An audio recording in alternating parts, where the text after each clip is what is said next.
Bonjour et bienvenue au jardin d'Écolo Bio Nature. Alors aujourd'hui on est dans la serre. Comme je vous avais promis dans ma dernière vidéo, on va faire un petit tour de ce qui se trouve dans la serre.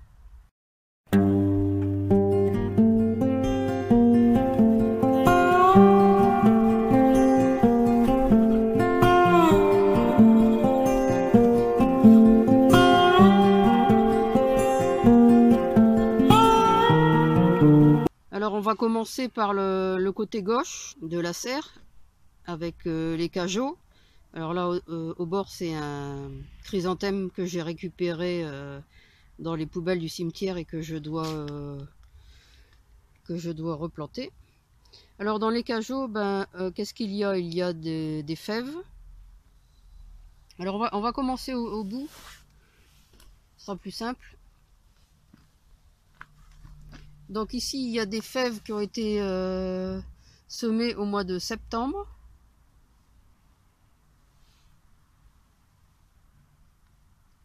En cajot parce que en fait il n'y avait pas de sol, c'était du carton qu'on avait mis sur la pelouse.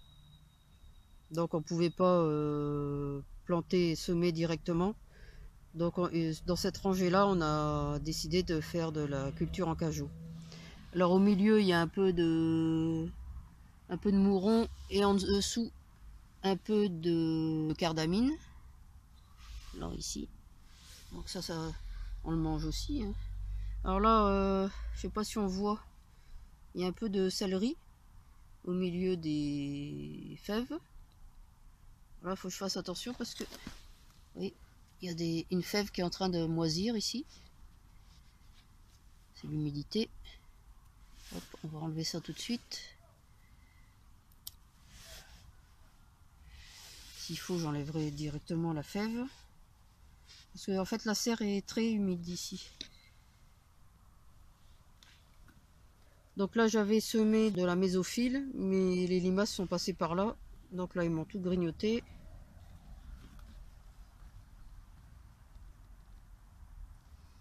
Alors ici c'est toujours les mêmes fèves, plantées, semées au mois de septembre. Alors là il y avait, fin septembre c'était. Là il y avait des épinards, donc on a déjà coupé la majeure partie. Et là il me restait un peu de moutarde japonaise que j'ai repiqué là. Et encore un peu de fèves. Alors là, vous voyez, les fèves sont moins avancées parce qu'ici et ici, c'est des fèves qui ont été plantées mi-octobre. Donc elles prennent leur temps. Il y en a encore ici qui sortent à peine. Bon là, il y a beaucoup de mourons, de choses comme ça, mais c'est pas grave. Ça on le mange aussi, il n'y a que l'herbe que je vais enlever, mais vous voyez, ça s'enlève tout seul. Hop. Ça n'attache pas.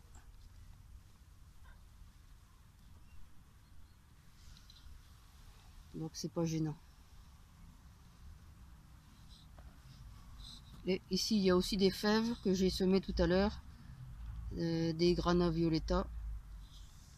Et ici tout le long j'ai mis de l'Eleonora. Parce que dans la vidéo précédente je vous ai dit Eleonora et c'est Eleonora. Donc là j'ai semé la salade de la laitue à couper.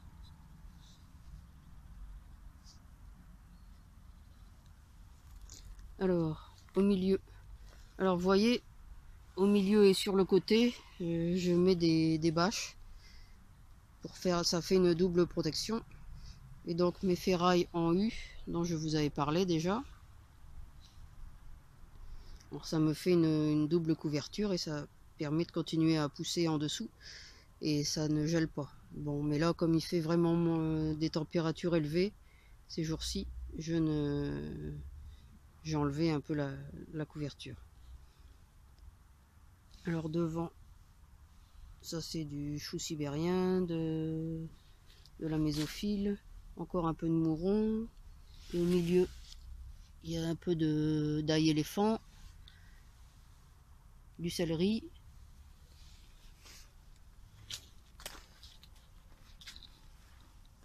Alors les choux qu'on voit ici, ce sont des brocolis.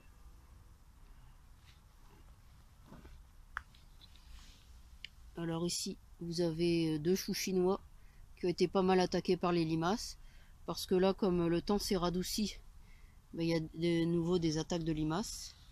Alors là, ce sont des pissenlits cultivés. Ce ne sont pas des pissenlits sauvages. De la variété Aurelia. Des petites salades. Voilà. Qui commencent à devenir belles, bien faire leur cœur. Là, c'était un petit poireau qui se balade à côté d'un chou. Normalement, on dit toujours on met pas aliacé et brassicacé ensemble. Mais là, ils n'ont pas l'air de se gêner l'une l'autre. Alors ici, toujours mes petites salades avec ici des chicorées rouges, chicorées italiennes.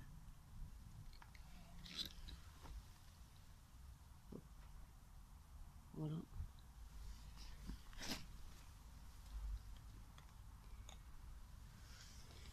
Alors le problème, c'est que c'est très humide.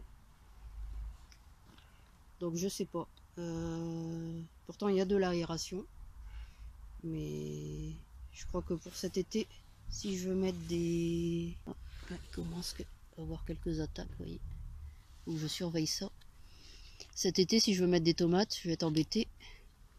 Je risque d'avoir des problèmes de mildiou parce que la serre est fort humide. Ça vient de la bâche.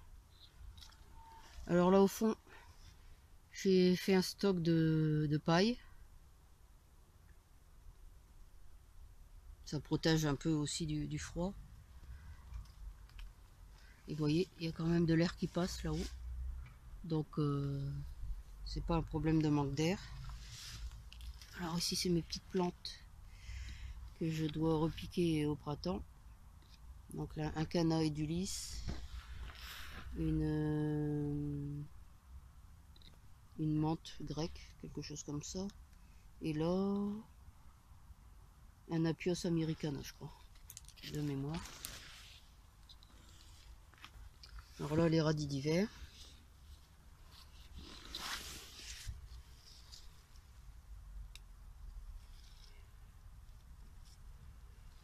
Alors eux ont pu être semés directement, puisque à cet endroit là c'est une ancienne butte. Donc la terre était bonne, j'ai rien fait de particulier. Je me suis juste contenté de remettre la terre, parce que je l'avais enlevé le temps de mettre la serre.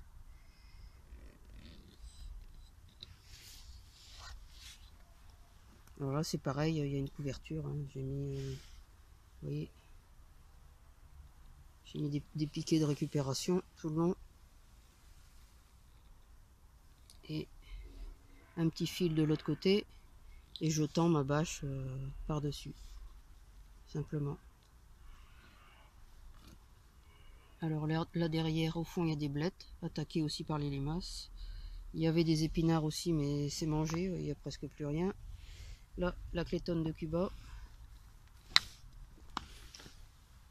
il y en a tout le long, avec toujours mes moutardes japonaises. Ici rouge là, on voit bien, on a un peu attaqué aussi.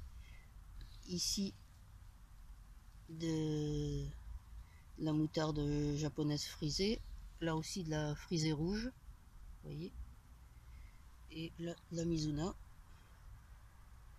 encore de la frisée verte, frisée green je crois, je vous en ai parlé dans la dernière vidéo. Et là à l'intérieur mon pied de passiflore.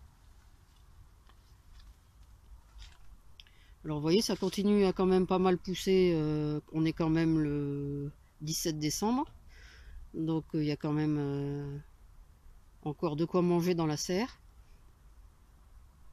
Mais bon, il faut surveiller les problèmes d'humidité, sinon il y a encore une belle production. Et on cueille régulièrement. Alors les salades, vous voyez, on n'a pas encore attaqué celle-là. On mange plutôt les pissenlits là en ce moment. Les variétés type pissenlit là. Et alors j'espérais manger du chou chinois, mais ils sont tellement attaqués que je vais pas avoir grand chose à manger dessus.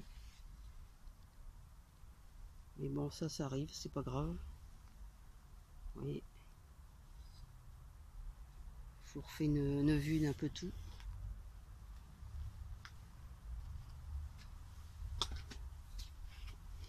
Donc l'avantage d'une serre, c'est que l'on peut cultiver toute l'année. Il suffit de lui mettre un double manteau, une double protection à l'intérieur, et ça évite que ça gèle à l'intérieur. Et ça permet de continuer à récolter pratiquement tous les jours. En ce moment, de la salade, j'en mange tous les jours.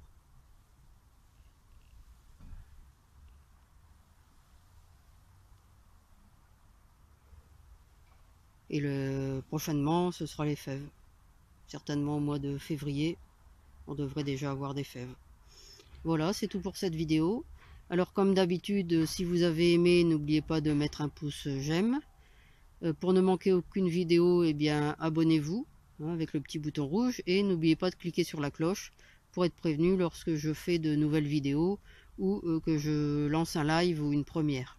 Et puis vous pouvez retrouver de nombreux conseils et astuces sur le jardinage bio et la permaculture dans mes livres dont vous trouverez la liste ci-dessous et sur le blog www.ecolo-bio-nature.com. Et puis n'oubliez pas aussi, si vous voulez continuer à me soutenir pour me permettre de tester encore plus de nouvelles variétés, de vous proposer encore plus de vidéos, et bien vous pouvez toujours me soutenir sur Tipeee, que ce soit par des dons ou en regardant simplement des vidéos. Voilà, c'est tout pour aujourd'hui. À bientôt.